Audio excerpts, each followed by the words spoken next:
Welcome to Big Brother 161, and today we will continue with the second part about Redstone Components. The first component is the tripwire hook, which must be placed on facing walls, and they may be connected with strings. Of course, there is no problem in placing the string on the air. What this does is that the string will detect the presence of an entity. This includes items as well as mobs. The block where the tripwire hook is placed will receive a power of 15. And of course, any component that is adjacent to this block will receive the same power. The maximum distance the string can support is 40 blocks. Any distance from 41 or greater will not be useful to detect the presence of an entity, the daylight sensor. What this component is going to do is to detect the light level coming from the sky. For example, here you can see we are near dawn and the power level emitted by the sensor is 7. Now let's change the time. As you can see, in the full darkness of the night, the power level is 0. And the maximum power emitted by this component will be just at midday, a power of 15.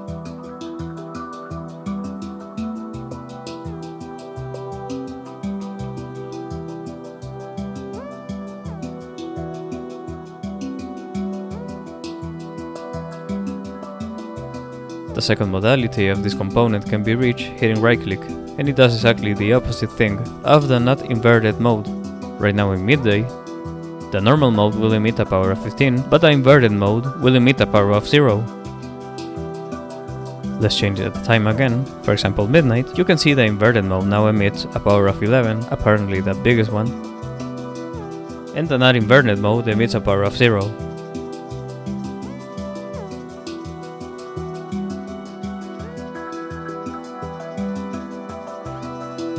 The observer. When this component was added to Minecraft, it practically caused a revolution because this component possesses some unique properties. What this component does is it detects any block state changes from the block that is just in front of it. When it detects a block state change, one tick later it emits a power of 15, the maximum power, for a duration of one tick. In this example, we have a repeater just in front of the observer. You can see when we change the delay setting of the repeater, it emits a signal of one tick. We can change the component and, for example, we place a fence gate. Breaking or placing new blocks will make the observer to trigger. We can also open the fence gate and the observer will trigger. Now we can place a trapdoor, it happens the same. Opening and closing it will also cause it to trigger. Now we can also place a block node and, for example, change the pitch. Other block state changes our observer can detect. For example, changing the dot cross modality of redstone, opening and closing a phase gate, opening and closing a trapdoor, changing the modality of a daylight sensor, plowing dirt, changing the pitch of a block node, activating a drip leaf. We can also place a string in front of the observer, and if an entity attempts to cross it, the observer will detect it. Some other passive components can be the door, the trapdoor, and the fence gate. The wooden doors comes in 8 varieties. They may be opened and closed just with right click. But we also have the iron door that cannot do this, but they all activate and deactivate with redstone signal. We also have trapdoors of oak, spruce, birch, jungle, acacia, dark oak, crimson, and warp wood. They all may be activated with right click. We also have the iron trapdoor, and all of these respond to a redstone signal. We also have all the wood varieties of the fence gate. They could all respond to a right click, opening and closing, and they all also respond to redstone signals. The next components we are going to review are the dropper and the dispenser. In the case of a dropper, we can see in this interior it holds 9 item slots. What this component does is that when receiving a redstone signal, it will drop randomly one of the items containing one of the possible item slots. The probability of each of the item slots is 1/9. If we press a button, we will receive a random item out of the 9. If we press the button again, we will receive another random item. And that way we will receive random items, until eventually one of them repeats. Now, the dispenser has the same property. It has 9 item slots, and when receiving a redstone signal, a random item will drop from it. Now, what is the difference? As you have noted, some of the items have effects. For example, we have the arrow. The arrow is just an item, but it also is an ammunition. For example, if we have arrows inside the dropper and the dropper receives a signal, then the dropper will simply drop this item.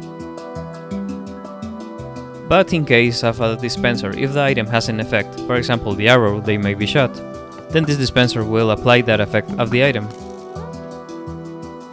But the dispenser also has various effects. For example, it can place heads. If a player or an entity that can receive heads is standing just in front of the dispenser and it receives a signal, then the head will be automatically placed. Of course, this will happen with other items that have effects. For example, fire charges may be fired. Also rockets. If we place a dispenser with empty bottles in front of a beehive, the honey can be collected.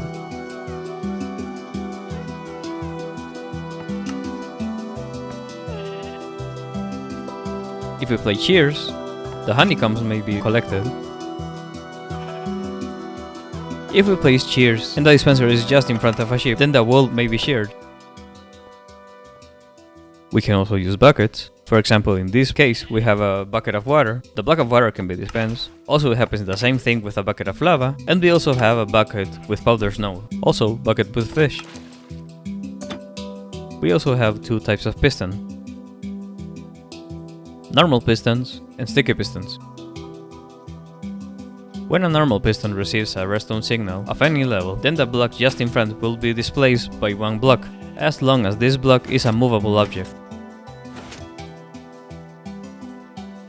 Now, the sticky piston, aside of being able to push a block, it is also able to retract the block when it stops receiving a signal.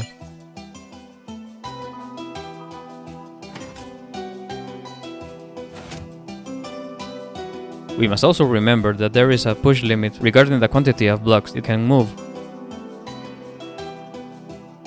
And that limit is 12.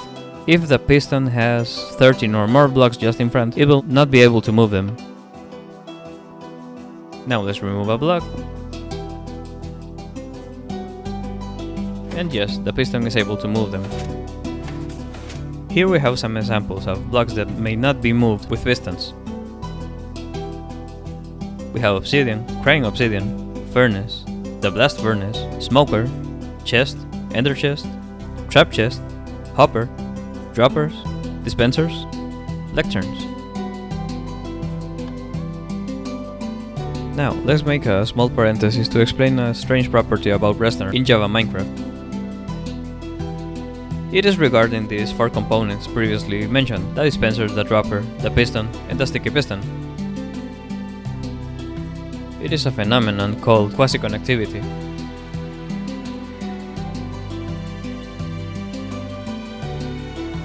If we place a redstone component or any block aside a redstone source, this block or component will be powered. For example, a redstone component placed on any of the 6 blocks adjacent to a redstone block, it will be powered. For example, a redstone lamp, which we can place it on any of these 6 positions.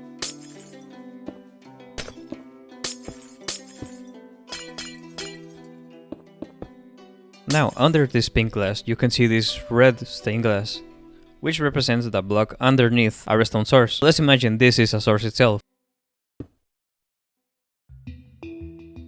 So now this pink glass represents 4 additional places where we can place any of these 4 components, and we can see they will be energized also.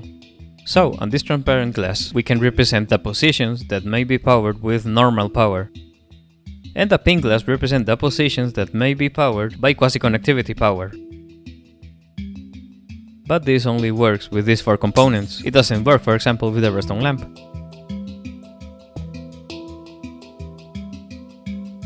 And it doesn't work with redstone dust. Quasi-connectivity seems to be a property only of these 4 components, and you can see here, with redstone dust, we can only power it in these 6 positions around the redstone block.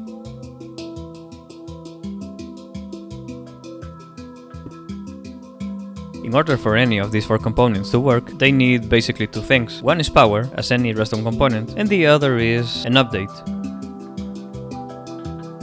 So, in quasi-connectivity, what this allows is that the block that is working as a redstone source can be placed 1 block higher than before. So, the 2 things needed for this component to work is a positive power and an update.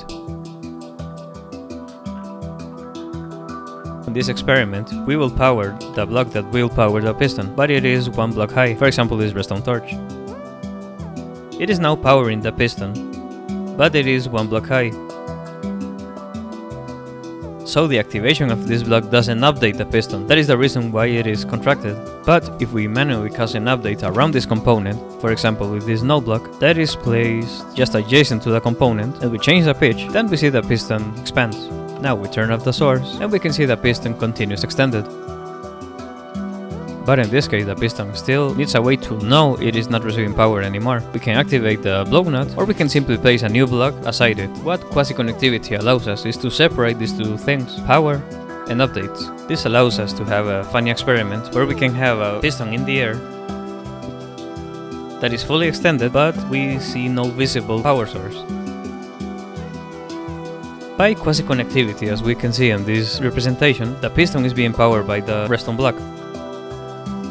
But still the block update is pending. Now let's see when we break this block and see what happens to the piston. The piston extends, and now we can remove the power source.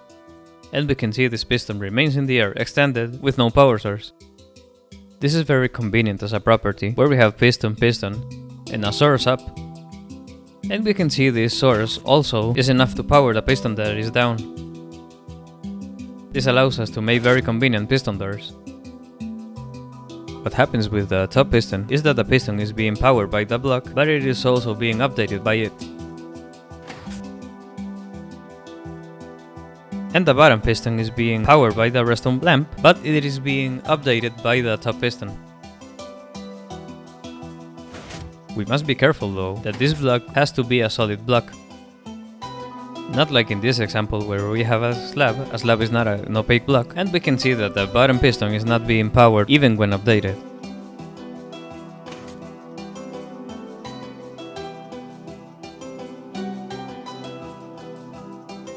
The redstone lamp.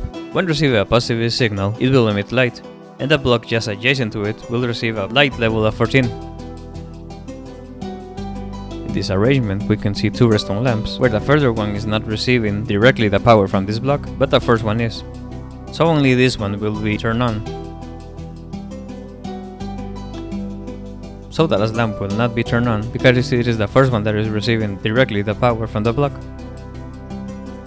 Another property about the redstone lamp is that it is also an opaque block. So if the lamp receives directly the power, then the adjacent lamps from the first one will also turn on.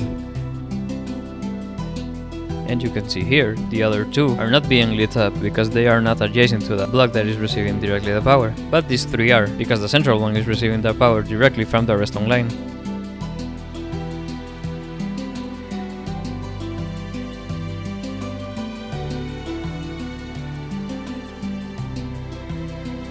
Component number 12 is the node block. Now, the node block emits a tune or a sound just in the instant when it receives the redstone signal.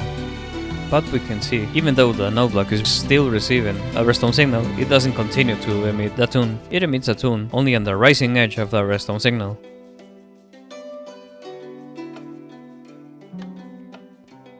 As you can see here, the default note of this block is 0, where the default tune of these blocks when they are first placed is F sharp, and in this case, where the instrument of the node block is the harp.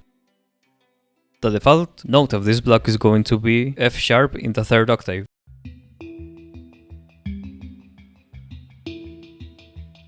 And with right clicks, these note blocks can be increased by half a tone with each click. You can see their note number rising.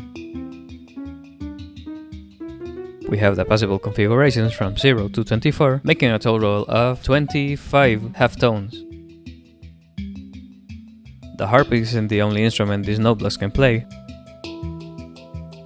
We can change it by placing a different block beneath each note block. For example, the configuration for the harp are air and dirt blocks. Now let's say we place a stone, we have a bass drum. Now let's place a block that is wood, we have a bass. A gold block, we have a bell. A bone block, we have a xylophone. In case of a pumpkin, we have didgeridoo. There are about 10 instruments in total, so you can just search it in the Minecraft wiki and see them. That way we can configure a large arrangement of these blocks and make a song. The next two components we have are the slime blocks and the honey blocks. The great property of these blocks is that other blocks can be attached to them. Now we have this structure made of slime blocks. And as you can see, we can attach different blocks to it, and as long as the 12 block limit is respected in case of the piston, then this structure can be moved as a single piece.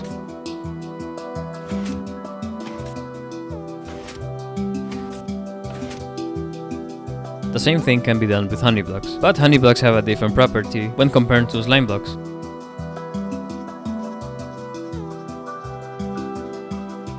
The difference is that slime blocks are opaque blocks, so we can transmit a redstone signal across a slime block.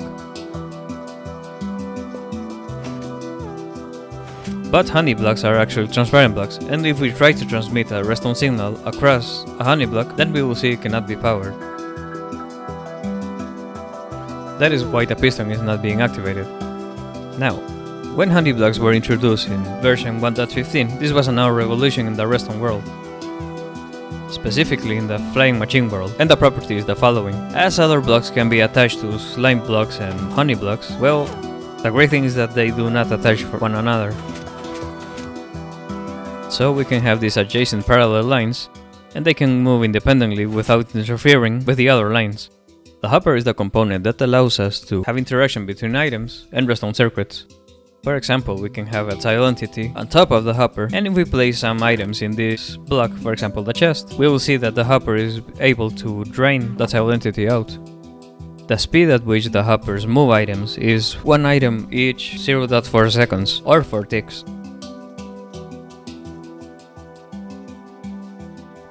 Other thing they can do is that if an item falls just above a hopper, it can absorb it, and this item will be stored on one of the 5 item slots in this inventory.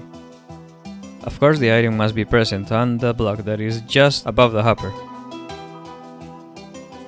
So in this case we have this block and drop some items, we will see that the hopper will not be able to absorb them. But if the block placed just above the hopper is not a full block, we will see that if an item falls on it, then the hopper will be able to absorb it. For example, we have a honey block, which is not a full block. We have a carpet. We have a slab. Or a path block.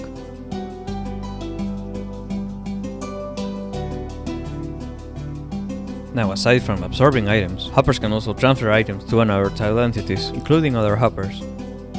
For example, if we see this hopper pointing down and beneath it there is a chest, we place some items inside and we can see that the hopper is going to begin to transfer all these items to a chest. It does it at the same speed of 1 item each 4 ticks.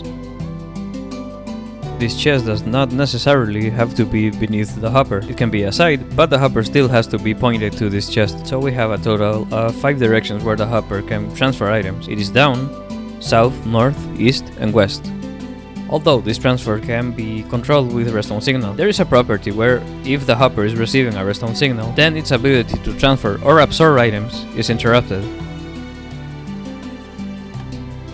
So, when the signal is removed, then the hopper can absorb or transfer items again.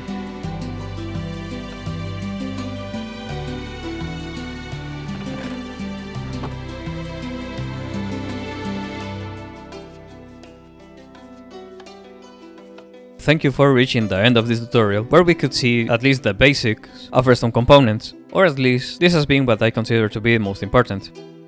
For you, this has been Big Brother 161, and remember, I will be watching you.